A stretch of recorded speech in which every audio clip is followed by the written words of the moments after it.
नमस्कार मित्रांनो, उद्धव ठाकरे आणि राज ठाकरे या दोघांमध्येच तब्बल 1.5 तास चर्चा आज राज ठाकरेंच्या निवासस्थानी घडलेली आहे. खरं तर उद्धव आणि राज एकत्र येणं ही महाराष्ट्राची खूप जुनी इच्छा. कारण या महाराष्ट्राने ठाकरे कुटुंबावरती प्रेम केलेलं आहे, बाळासाहेब ठाकरेंवरती विशेष खूप प्रेम केलेलं आहे आणि प्रबोधनकार ठाकरेंचा पुरोगामी विचार मनामध्ये असणारा हा महाराष्ट्र आहे. आणि त्यामुळे ठाकरे हा एक ब्रँड आहे. खरं तर या ब्रँडला तोडण्याचा फोडण्याचा बराच प्रयत्न झाला, परंतु तरी सुद्धा ठाकरेंचा एक वेगळा फॅन बेस आहे आणि त्याला कुणी आजपर्यंत धक्का लावू शकलेलं नाही. सत्ता आली असेल, सत्ता गेली असेल, परंतु बाळासाहेबांपासून राज ठाकरेंपर्यंत, उद्धव ठाकरेंपासून आदित्य ठाकरेंपर्यंत महाराष्ट्रामध्ये ठाकरेंना मानणारा एक वेगळा वर्ग आहे. मग हाच ठाकरे ब्रँड उद्धव आणि राज ठाकरे हे दोघं मिळून भाजपला पुरून उरतील का? हे दोघं भाजपचं स्वप्न धुळीला मिळवतील का? तेच जाणून घ्यायचंय आपल्याला आजच्या या व्हिडिओच्या माध्यमातून. नमस्कार, मी डॉक्टर महेश. आपण बघत आहात गोष्ट छोटी पण डोंगरा एवढी. व्हिडिओ सुरू करण्यापूर्वी जर हे चॅनल आपण नवीनच बघत असाल तर या चॅनलला आपण सबस्क्राईब नक्की करा, अजूनही केलेलं नसेल तर. हा व्हिडिओ शेवटपर्यंत जरूर बघा आणि आवडल्यास लाईक आणि शेअर करायला विसरू नका. ओके, तर सुरू करूया. खरं तर भाजप आणि शिवसेना यांची संघर्षाच्या काळामध्ये असलेली एक अतूट मैत्री असं उदाहरण या भारतामध्ये होतं. म्हणजे राजकीय पक्षांमध्ये राजकीय महत्वाकांक्षा नसणारी ही युती होती. बाळासाहेब नेहमी भाजपला केंद्रामध्ये मोठा भाऊ आणि राज्यामध्ये छोटा भाऊ अशा प्रकारचं ते वातावरण त्यावेळेस ठरलेलं होतं. म्हणजे केंद्रामध्ये भाजपला जे हवं त्यांनी ते करावं. बाळासाहेब ठाकरे कधीही स्वतःच्या पक्षासाठी मंत्रिपदांच्या वगैरे वगैरे कुठल्याही अपेक्षा न ठेवता भाजपच्या पाठीशी दमदारपणे उभे राहत होते आणि राज्यामधले निर्णय मात्र बाळासाहेब ठाकरे स्वतः घ्यायचे. आणि त्यावेळेला हे सगळं जे काही ही युती जी होती, त्यावेळेला अटल बिहारी वाजपेयी भाजपचा चेहरा होते आणि अटल बिहारी वाजपेयी यांना अक्षरशः विरोधी पक्ष सुद्धा right person in wrong party असं म्हणायचे. म्हणजे इतका जबरदस्त नेता या देशामध्ये होऊन गेला. आणि ते अटल बिहारी वाजपेयी, ज्यांना आपण लोह पुरुष म्हणतो, ते लालकृष्ण अडवाणी. आणि राज्यामध्ये जर आपण नावं घेतली तर केंद्रातून ज्यांना दूत म्हटलं जायचं ते प्रमोद महाजन, आणि राज्यामधले स्वर्गीय गोपीनाथ मुंडे साहेब असतील, विनोद तावडेजी असतील, एकनाथ खडसे असतील, ही टीम. आणि हे सगळे जण बाळासाहेबांच्या शब्दाला प्रमाण मानायचे. अर्थात त्याच्यामध्ये नितीन गडकरीही होते आणि गडकरी थोडेसे विशेष आणि लाडके होते बाळासाहेब ठाकरेंचे. त्यांनाच बाळासाहेब ठाकरेंनी रोडकरी उपमा पण दिलेली होती. म्हणजे एकूणच त्यावेळेचं हे जे काही वातावरण होतं शिवसेना भाजप युतीचं, हे अत्यंत खूप तत्वांना, नीतीला, विचारांना धरून होतं. हिंदुत्वाचा एक आक्रमक चेहरा म्हणून शिवसेना समोर होती, तर हिंदुत्वाचा एक विजनरी चेहरा म्हणून भाजपचं नाव होतं. म्हणजे एकूणच एकमेकांना पूरक अशा पद्धतीचं राजकारण होतं. अक्षरशः मला आठवतं की गोपीनाथ मुंडे साहेबांनी भाजपवरती नाराज होऊन सगळ्या पदांचा राजीनामा दिला होता आणि त्यावेळेस ते शिवसेनेत जातील असं वातावरण होतं. म्हणजे आत्ताच्या काळात साधा नगरसेवकाला घ्यायला यांची इतकी मरमर चालली आहे, म्हणजे यांना असं तत्व, निष्ठा, विचार काही राहिले का नाही अशी वेळ आता या राजकारण्यांनी आणलेली आहे. काहीतरी एकमेकांसोबत युती, त्यांचे नगराध्यक्ष पदाचे उमेदवार काय गायब होत आहेत, महापौर पदाचे उमेदवार काय गायब होत आहेत, अचानक कोण माघार काय घेतंय, कोण कोणत्या पक्षात चाललं. पण त्यावेळेस मुंडे साहेबांनी जेव्हा राजीनामा दिला त्यावेळेस बाळासाहेबांनी त्यांना मातोश्रीवर बोलवून समजावून सांगितलं आणि पुन्हा एकदा भाजपमध्येच राहू दिलं आणि भाजपवाल्यांना सुद्धा कानपिचक्या दिल्या. हे त्या काळातलं राजकारण होतं. नाहीतर आताचं म्हणजे अक्षरशः भामटेपणा या शब्दाला लाजवतील इतकं राजकारण, इतकं म्हणजे या लोकांनी घाणेरडं केलेलं आहे. आणि अशी ती युती होती आणि ते युती ही संघर्षाच्या काळातली युती होती. कारण त्यावेळेस काँग्रेस राष्ट्रवादीचा फार दबदबा होता, विशेषतः काँग्रेसचा, कारण राष्ट्रवादी पण हा फुटून तयार झालेला पक्ष आहे. आणि मग त्यांच्या प्रत्येक तालुक्यामध्ये एखादा असा ते सेनापती असल्यासारखा एखादा वजनदार मराठा नेता असायचा. बाकी सगळ्या समाजातल्या लोकांनी मतदान करायचं, मराठ्यांनी सत्ता उपभोगायची, त्यांनी सहकारी संस्था काढायच्या, अशा प्रकारचं एकूण ते वातावरण होतं. आणि तेव्हा इंटरनेट नव्हतं, लोकांच्या गरजा कमी होत्या आणि त्या गरजा सहकारी बँकांच्या माध्यमातून, सहकारी कारखान्यांच्या माध्यमातून, शैक्षणिक संस्थांतून पूर्ण व्हायच्या. आणि तिथे मात्र हे लोक बसलेले होते, काँग्रेसचे आणि आत्ताच्या राष्ट्रवादीचे. आणि त्यामुळे एक जबरदस्त सत्तेचा होल्ड काँग्रेस आणि राष्ट्रवादीकडे होता. आणि त्यावेळेस हे लोक संघर्ष करत होते. परंतु ज्या वेळेस या सगळ्या संघर्षातून एक हिंदुत्वाचा चेहरा, हिंदुत्वाचं नेतृत्व म्हणून भाजप हळूहळू समोर आली. आणि 2014ला म्हणजे 2014च्या पूर्वीची पार्श्वभूमी अशी होती की भ्रष्टाचाराने बरबटलेला देश या काँग्रेसने करून टाकलेला होता. म्हणजे कोळसा घोटाळा असेल, ते 2G स्पेक्ट्रम घोटाळा असेल, अनेक ठिकाणी म्हणजे सामान्य माणूस अक्षरशः त्रासलेला होता, पिळून निघालेला होता भ्रष्टाचाराने. आणि रोज त्याच बातम्या.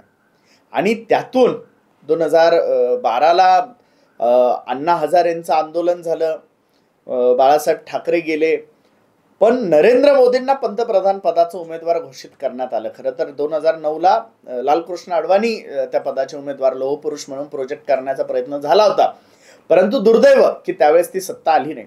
आणि 2014ला प्रचंड मोठ्या बहुमताने भाजप आणि शिवसेना या युतीला केंद्रामध्ये भरभरून मतं या महाराष्ट्राने दिली आणि देशभराने भाजपला मतं दिली. आणि हे झालं की भाजपची सुप्त सत्तेबद्दलची भूक बाहेर पडली. जसं ते ज्वालामुखी बाहेर पडतो ना, तसं भाजपला अचानक स्वप्न पडायला लागले की सगळीकडे आता आपणच आहे आणि हे मित्रपक्ष वगैरे सगळे गिळून टाकायचे. ही रणनीती भाजपच्या दिल्लीतल्या लोकांची असेल किंवा राज्यातल्या लोकांची असेल आपल्याला माहित नाही, परंतु या लोकांच्या डोक्यात हे आलं. आणि 2014च्या विधानसभा निवडणुकीमध्ये भाजप आणि शिवसेना वेगळी झाली. आणि भाजपचा 2014 नंतर मुख्य विरोधक काँग्रेस आणि राष्ट्रवादी कधीच होऊ शकत नाही. त्यांचा मुख्य विरोधक हा शिवसेना आहे. कारण सत्तेमध्ये 2014ला तुम्ही बघा, म्हणजे बाळासाहेब ठाकरे गेलेले होते, उद्धव ठाकरे एकटे पडलेले होते आणि निवडणुकांच्या 15 दिवस आधी भाजपनी शिवसेनेला एकटं पाडलं. आणि भली मोठी फौज दिल्लीतून, सगळ्या राज्यांमधून या महाराष्ट्रामध्ये प्रचाराला धाडली. आणि एकटे उद्धव ठाकरे आणि आदित्य ठाकरे आणि त्यांचे जे काही त्यावेळचे नेते असतील, या सगळ्यांनी महाराष्ट्र टिकवला. आणि या महाराष्ट्रामध्ये शिवसेनेची सुद्धा ताकद किती जबरदस्त आहे हे दाखवून दिलं. म्हणजे ज्या भाजपला वाटलं होतं आता सगळे संपले, आता फक्त आपण आहोत, त्या भाजपला उद्धव ठाकरे नावाचा ढाण्या वाघ, मराठी वाघ एकटा पुरून उरला आणि भाजपचे एकट्याचे सत्ता स्थापनेचे स्वप्न धुळीला मिळाले. मग ते शरद पवार यांनी बाहेरून पाठिंबा दिला, अर्थात आपले स्वतःचे कुकर्तृत्व लपवण्यासाठी असेल किंवा काय असेल. आणि भाजपने सुद्धा तो घेतला. म्हणजे ज्यांच्यावरती भ्रष्टाचाराचे आरोप करून करून हे मोठे झाले, त्यांचाच कुबड्या घेऊन हेच आजचे देवेंद्र फडणवीस तेव्हा मुख्यमंत्री बनले. आणि मग नंतर पुन्हा एकदा ते मिलाप केला आणि शिवसेना परत एकदा सत्तेत आली. मग 2019ला पुन्हा एकदा एकत्र लढले. परंतु त्यानंतर मात्र सत्तेच्या वाटण्या ज्या अमित शहा आणि उद्धव ठाकरे यांच्यामध्ये झालेल्या होत्या त्या फिसकटल्या. आणि मग उद्धव ठाकरेंनी न भूतो न भविष्यती असा निर्णय घेतला. अख्ख्या राज्यातल्या लोकांना आश्चर्य वाटेल असा निर्णय घेतला. आणि राज्यातल्या लोकांचा या गोष्टीला पाठिंबा होता. कारण अजित पवार आणि फडणवीसांनी जेव्हा शपथ घेतली, अख्खा राज्य म्हणजे असा आ करून बघत होता हे काय घडतंय. परंतु उद्धव ठाकरेंनी काँग्रेस राष्ट्रवादीला सोबत घेऊन मुख्यमंत्री बनावं ही महाराष्ट्राची, मराठी जनतेची भावना होती. कारण तोपर्यंत देवेंद्र फडणवीस हे जरी सुशिक्षित चेहरा असेल, भ्रष्टाचारी चेहरा नाहीये, अत्यंत चांगलं नेतृत्व आहे, तरी एक ॲरोगन्सी त्या 5 वर्षातली, नंतर देवेंद्र फडणवीसांनी ती चूक सुधारली, परंतु एक ॲरोगन्सी, एक अहंकार त्यांच्या त्या 5 वर्षाच्या काळात दिसला होता. आणि म्हणून उद्धव ठाकरेंनी मुख्यमंत्री व्हावं ही महाराष्ट्राची इच्छा होती. आणि ती झाल्यानंतरच्या काळामध्ये देवेंद्र फडणवीसांनी भाजपनी एकनाथ शिंदेंना बाहेर काढलं, इकडून अजित पवारांना बाहेर काढलं आणि आता ते सत्तेत आहेत. परंतु महाराष्ट्र हा स्वाभिमानी महाराष्ट्र आहे. महाराष्ट्राने आजपर्यंत कधी कोणाला एक हाती सत्ता दिलेली नाही. महाराष्ट्र हा बॅलन्स्ड आहे विचारांच्या बाबतीत, संघर्षाच्या बाबतीत. आणि त्यामुळे जे भाजपचं जे स्वप्न आहे एक हाती सत्ता, त्याला कुठेतरी पुन्हा एकदा ब्रेक लागला 2024 मध्ये सुद्धा. आणि आता पुन्हा एकदा भाजपला स्वबळ पाहिजे. परंतु आता उद्धव ठाकरे आणि राज ठाकरे 2014 मध्ये खरं तर राज ठाकरेंनी उद्धव ठाकरेंच्या विरुद्ध उमेदवार उभे केले, पण भाजपच्या विरुद्ध केले नव्हते. म्हणजे उद्धव ठाकरेंना सगळ्या बाजूंनी नामोहरम करण्याचे प्रयत्न त्यावेळेच्या भाजपने केलेले होते, परंतु ते झालं नाही. आणि आता जर उद्धव आणि राज जर एकत्र जर आले तर राज यांचे करारी भाषण आणि उद्धव ठाकरे यांचं विजन, हे 2 गोष्टी जर एकत्र आल्या तर महाराष्ट्र कधीही राष्ट्रीय पक्षाला स्थान देण्याऐवजी प्रादेशिक पक्षाला मतदान करणारा महाराष्ट्र आहे. आणि काँग्रेस तर म्हणजे स्वतःच्या पायावरती कुऱ्हाड मारून घेतल्यासारखे प्रकार सध्या घडत आहेत. त्याच्यामुळे त्याबद्दल आत्ता आपण बोलून काही फायदा नाही आहे. राष्ट्रवादीचेही उभे 2 भाग झालेले आणि तसे राष्ट्रवादी बदनाम आहे किंवा बदनाम केलेली आहे भ्रष्टाचारांसाठी. परंतु उद्धव आणि राज ठाकरे जर एकत्र आले तर मात्र भाजपला कधीही हा महाराष्ट्र गिळंकृत करण्याचं स्वप्न पूर्ण करता येणार नाही. कारण हा महाराष्ट्र संघर्षातून उभा राहिलेला आहे. आणि त्या संघर्षामध्ये उद्धव आणि राज यांचे आजोबा प्रबोधनकार ठाकरे हे अग्रस्थानी होते. 1956ला जेव्हा वेगवेगळे राज्य पुनर्गठित करण्यासाठी जेव्हा आयोग नेमला होता आणि त्यांनी जेव्हा मुंबईला वेगळं करून महाराष्ट्र केला होता, त्यावेळेस कित्येक आंदोलनं झाले, मोर्चे झाले. याच महाराष्ट्राने आपल्या छातीवरती गोळ्या झेलल्या आणि त्यानंतर मुंबईसह महाराष्ट्र आपल्याला भेटलेला आहे. तो असाच ऐऱ्या गैऱ्या नत्तू खैऱ्यामुळे मिळालेला नाही. आणि हा संघर्षातून मिळवलेला महाराष्ट्र इतक्या सहजासहजी कोणाचा बटीक सुद्धा होऊ शकत नाही, हे कदाचित सध्या भाजप विसरत आहे. आणि त्याचं प्रतीक आज मराठी भाषेच्या अस्मितेचं प्रतीक असेल, महाराष्ट्राच्या संस्कृतीचं अस्मितेचं प्रतीक असेल, हे अस्मितेचं प्रतीक ठाकरे या ब्रँडमध्ये नक्कीच आहे, होतं आणि राहणार.